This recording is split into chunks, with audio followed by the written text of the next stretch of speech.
Okay, welcome back to our discussion on refactoring our Go web application.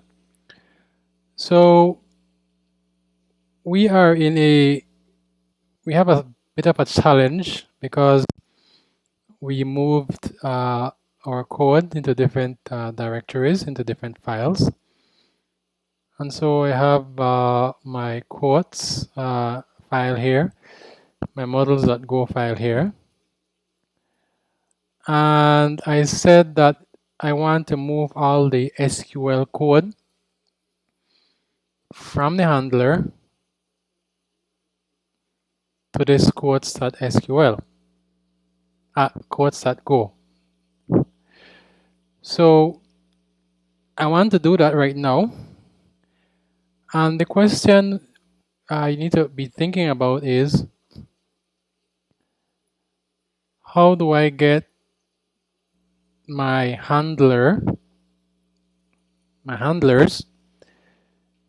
to gain access to my SQL code?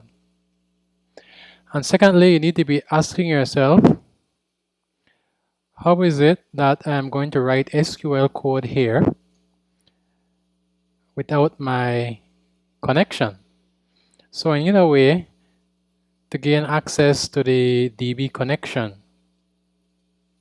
All right. Otherwise, I won't be able to access the database. All right. So the solution will be, and as you know, everything that we want made, or everything that the handler needs to do its job, right? So everything the handler needs to do its job will be put into this application struct. Currently, we have the connection in there, but that's of no use to us anymore because we are getting rid of the SQL. All right, so we are getting rid of the SQL.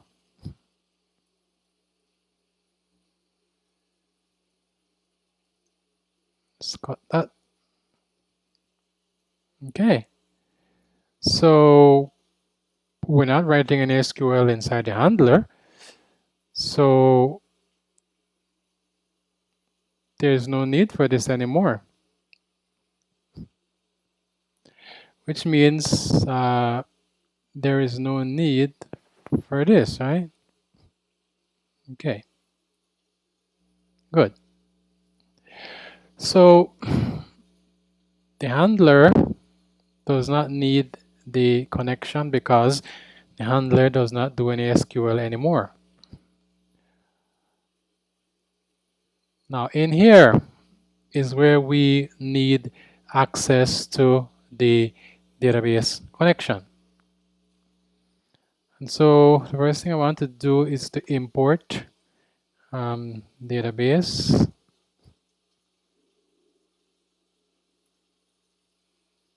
SQL. And so the question becomes, how do I structure this code so that the handler is able to see the code I write in here, and yet I want to be able to have the quote be able to get the database connection from main. So our database connection is right here, DB. We need to somehow get that to the quotes file. Okay. So what we will do, okay, we will simply say that our application struct. Okay, all right. So remember, what we put in here will allow our handlers to do their job. So anything the handler needs, we put it right in here. So what I'm going to do, I'm going to say that the handler or application has a member or has a field called quotes. And this field is of type.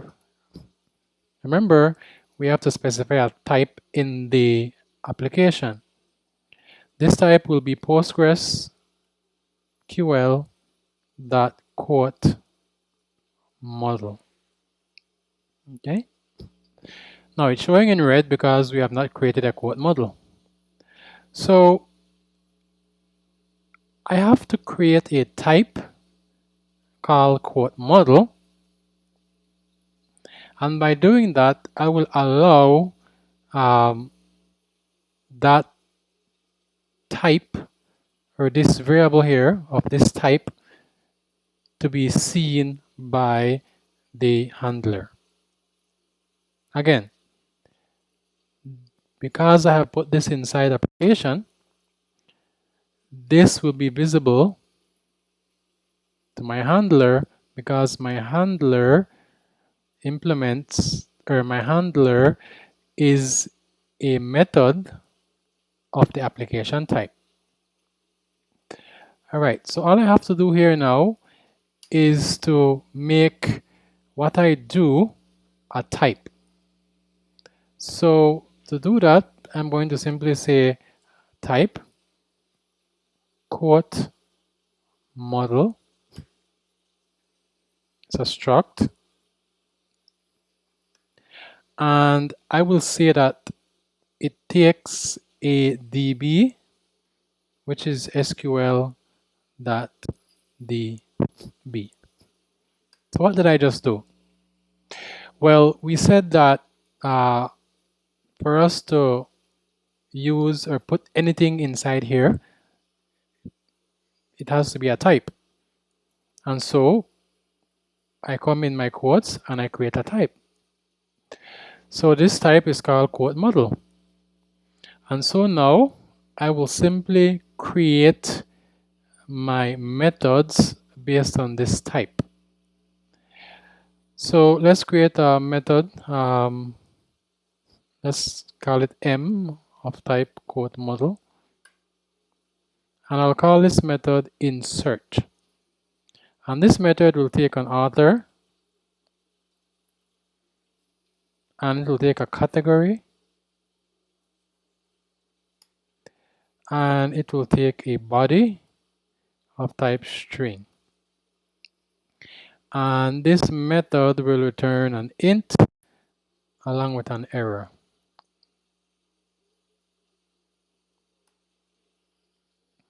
So I'm going to create a variable var id of type int. And in here, I'm going to create my SQL.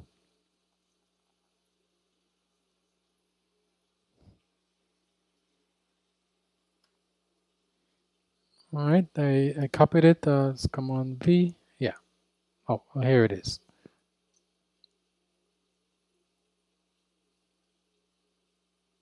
Let's remove this. Okay. So this is my SQL.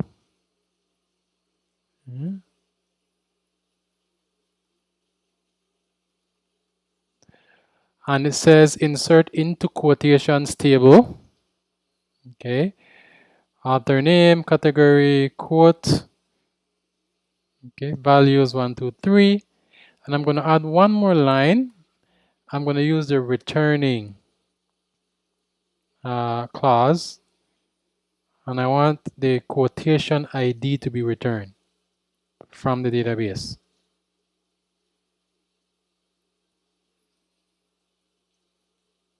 Okay, so returning quotation ID. So if when the row is successfully inserted into our table, we want the ID of that row to be sent back to us. And so because we're doing that, we're going to have to use a query row, the query row function. So I'm going to say m.db dot query row. Okay, and so I'm going to pass the SQL statement. I will pass author, I will pass category, and I will pass body. And of course, I will have to say that scan and the address of ID. Now, this returns an error, so I'm going to say error colon equal. And let me check for any errors. So if error not equal to nil, again, we've done this before. Then I'm going to return 0 along with the error message. If there are no errors, then I will simply return the ID that was sent back to me and nil for no error. Now again, I am going to run a query, okay, and it's going to be author, so author, category, body. Where do I get these? I get them from here. Okay, so whatever is sent to me by the handler, I'm going to use that to replace the,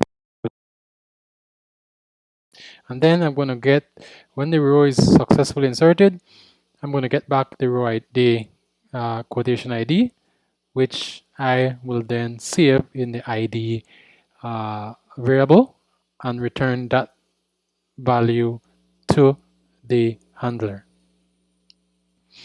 So why does this work?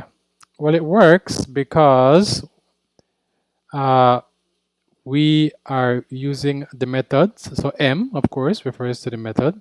Returns to the quote model type.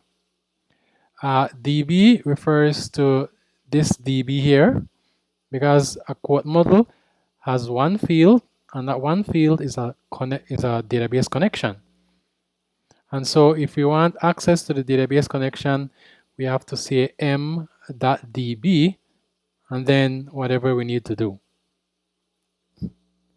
All right, so this part is somewhat easy. So what I want to do now is to set up my application so that we have access from my quotes.go file. Now right now we have this, okay, so we say that quotes is of type quote model. What does that mean? It means that when we initialize or when we create an instance of quote model, we must make sure that we give it a connection.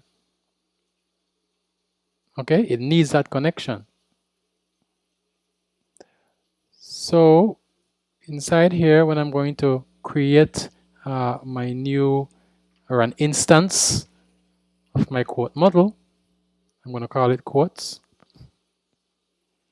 All right, and then I'm going to use my colon. I'm going to use my ampersand, right, because it's a pointer. So I'm going to use an ampersand. PostgreSQL dot quote model, and I have to give it the database connection. So the DB field in the quote model will be initialized with my connection that I have here, DB. Okay.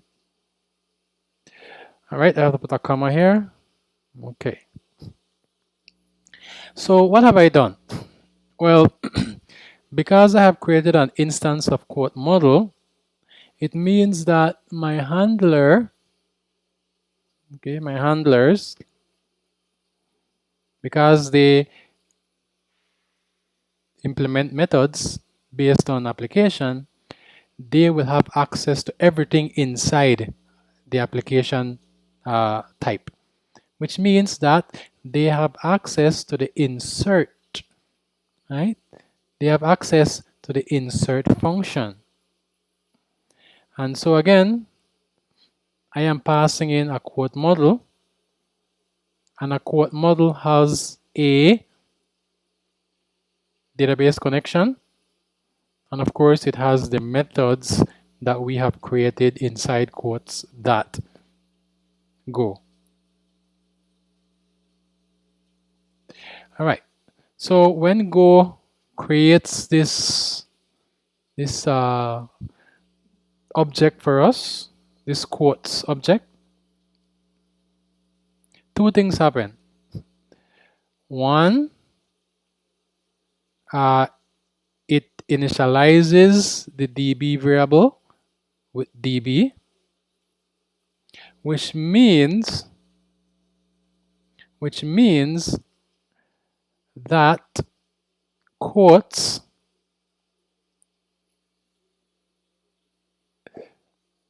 when it's used here, the M actually refers to this specific instance. And so this specific instance has the proper database connection. And so when I come here and I say m.db, this db is actually referring to my database connection. And that's the reason why I can actually say m.db.queryRow and it works. So the database connection does not just appear out of nowhere. It's coming from what I did here. Right? So behind the scenes, Go is initializing my quote model type with a database connection. And at the same time, secondly, at the same time, because my handler needs access to what is in a quote model, specifically the insert function, I can now go here and I can say,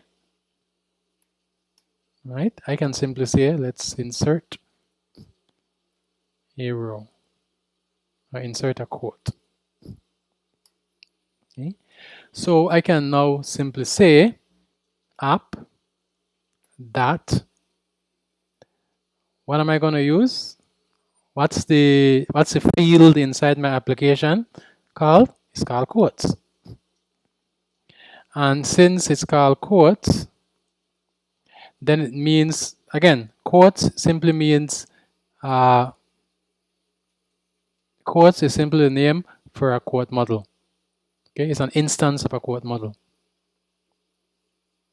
And so, because I have access to a quote model, I can now call the insert function or method on that quotes model. And so all I'm going to give it is the author, right? I'm going to give it category, and I'm going to give it quote. Remember, these come from here, right? From here, right? These are the ones you read in from the web form. And so notice I'm going to pass these my pieces of data to the insert function, but remember the insert method returns an error, right? So it returns the ID of the row inserted and an error. Okay, and so if there's an error, I'm just going to do what I usually do, and then let's just do our return. Oops, not here, but here. Let's return if there's an error. But if there's no error, let's just do fmt.fprintf. Okay, we're going to pass in w, which is our response writer, and then we're going to have the message row with ID modulus D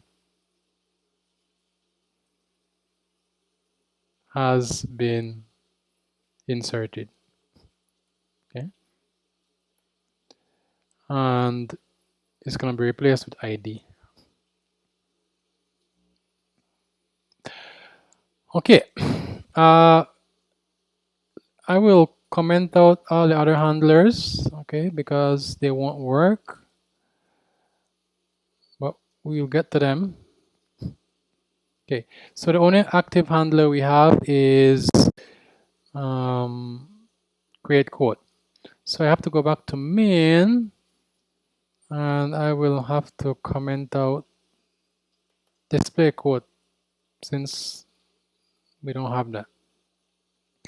Okay, so my main is okay, but there's one thing I need to do though, and I have to actually, oh, okay. It Visual Studio Code did it for me, but let me do it manually. If I do not specify where my quote model type has been declared, or where, in which package it has been declared, then it will be an error.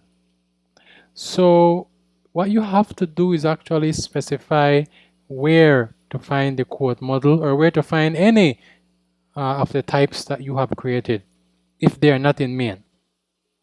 Okay, and so to do that, to specify a package that you have created, you have to use the your model path, your module path, which in my case is Lewis Darwin.net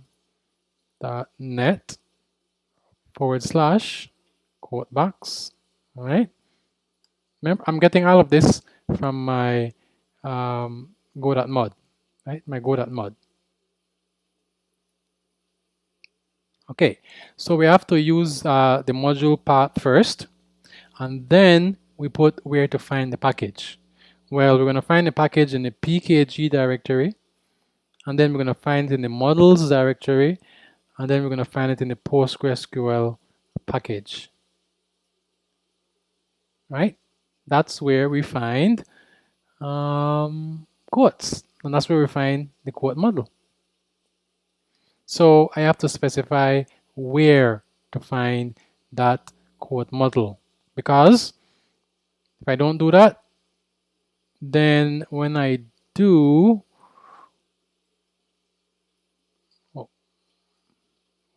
this here, then Go will say, what is a quote model?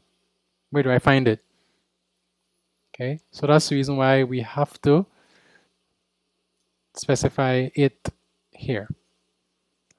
All right, but the way I have Visual Studio set up, if I use it, it automatically inserts it for me.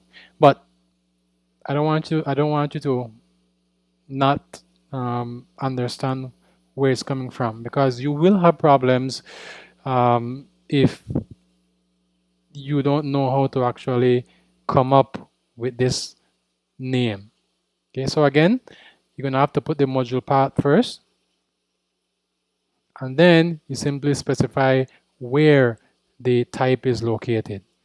In our case, it's found in the quotes .go file, but we don't specify the file, we specify the package where we find the file. Okay, and if you recall, the package is Postgres, and that's the reason we have pkg models / package name Postgres. And once Go has that information, then it knows that it should go into the PostgreSQL package, and in there it will search until it finds the quote model type. Remember, there could be other files in the PostgreSQL directory, so it will search all of them. Okay, so that was quite a lot. However, that takes care of everything we need. Again, the reason why this works, the insert method is usable, is because we have placed the type in the application struct. And again, whatever the handler needs access to, we simply place it in this application struct. And so when you create an instance of that application, then Go will simply use that as the name app. So when you say app, we're actually referring to this specific instance. Okay, here, app. And this specific instance has access to whatever we put inside of it. In this case, we only have one thing, which is an instance of a quote model. So again, I have an instance called app, and inside that app, that instance app, I have another type called quotes, which is itself an instance of a quote model. So it's quite okay to have types inside of another type. Right? App is a type, quotes is a type, and that's quite okay. So what you'll notice is that we have a bunch of types being listed, and it will all be wrapped up in an app type, an instance of an application type. All right. One last thing before I wrap up this lesson. I know it's kind of long, but I want us to go back to handlers. And if you notice that the validation code is still there, and you notice it's taking up a lot of space, and so eventually we will move this validation code out so that our handlers are not so crowded, and we can actually read the handlers and they make sense. So of course, the moment of truth is to see if our program still runs. And so after saving everything, I'm going to open my terminal, and then I'm gonna say go run, but I no longer can say that. What I have to say is to say cmd /web.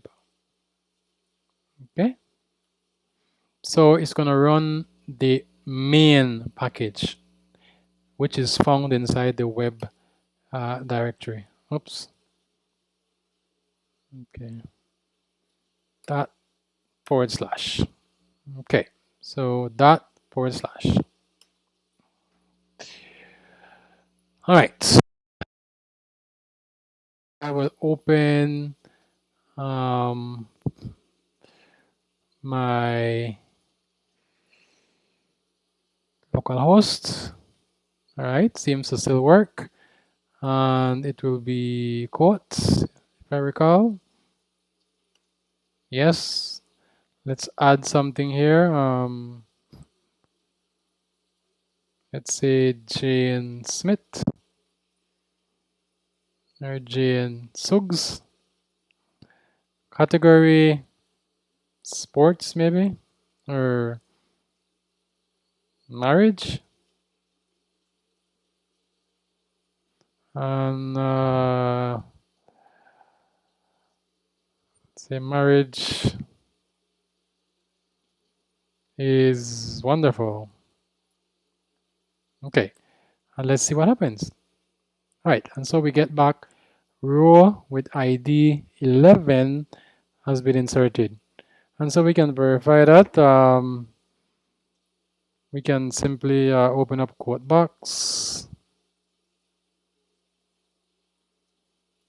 Let's quickly do that. PSQL. Let me do a shortcut. History.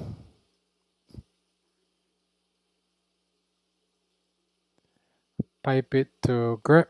looking for PSQL. And so quote box is line 1557. So I'm going to execute line 1557. Okay.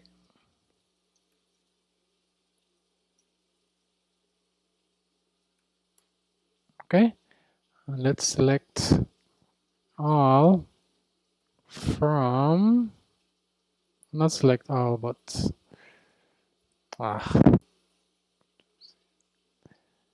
let's try again. Select quote. I think it's quote from quotations. Yeah. Marriage is wonderful. So it seems I only have one row here. Select all from quotations. All right, I only have one row. All right, so it works. We refactored our code. We get back the correct row. Notice the ID is 11. So it corresponds with what we are getting back. And again, the key idea is that we are doing dependency injection so that our handlers can see the things that they need. Okay, in our case right now, the handler that we're using needs to gain access to the insert method, because the insert method is what actually performs the SQL. Now, I hope you can see that this is beneficial. Again, if I need to change my SQL code, I don't need to go back into the handler and here. Okay, so I have a bit of flexibility. Okay, once insert stays the same, then it doesn't matter what I do with my SQL code here. I could change the names, whatever here, okay, or I could do something else, but I have a bit of flexibility which allows me to make changes as I see fit, as long as it doesn't break the insert method and the way it's being called. So it does give me that flexibility. And secondly, the handler is not filled up with SQL code. And likewise, it makes everything easier to maintain. All right, I will see you in our next lesson. And what we want to do in the next remaining lessons is to simply refactor the remaining handlers. So we want to deal with the display quotation, and then we also want to deal with the update and the delete. Okay, so I will see you in those lessons.